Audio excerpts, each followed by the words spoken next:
గరికపాటి గారు ఇటీవలే స్కూల్ పిల్లలకి ప్రభుత్వం పెడుతున్న భోజనం మీద వాళ్ళకి అందిస్తున్నటువంటి సౌకర్యాల మీద కొన్ని వివాదాస్పదమైన వ్యాఖ్యలు చేశారు. ఇంతకీ గరికపాటి గారన్న మాటలేంటంటే, స్కూల్ పిల్లలకి ఉచిత పుస్తకాలు, యూనిఫామ్, భోజనం, కోడిగుడ్లు ఇవన్నీ ఎందుకివ్వాలి? ఇన్ని సౌకర్యాలు అవసరం లేదు. ఎవరి భోజనం వాళ్లే తెచ్చుకోవాలి. వస్తే రండి, లేకపోతే లేదు. ఇన్ని సౌకర్యాలు కల్పిస్తే వాళ్ళు చదువుతారా? శోభనం గదిలో పెళ్లి కొడుకులాగా మంచమెక్కి కూర్చుంటారు అని అన్నారు.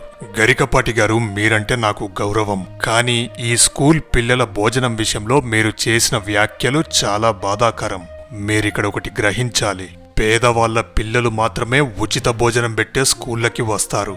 ధనవంతులు వాళ్ళ పిల్లల్ని కార్పొరేట్ స్కూల్స్ లో చేర్చుకుంటారు. అక్కడ వాళ్ళ యూనిఫామ్, పుస్తకాలు, భోజనం, కోడిగుడ్లు అన్ని వాళ్లే తెచ్చుకుంటారు. పేద తల్లిదండ్రులు తమ పిల్లలకు అందించలేని పుస్తకాలను, యూనిఫామ్లను మరియు పౌష్టికాహారాన్ని ప్రభుత్వం అందించి వాళ్ళకి విద్య చెప్తుంది.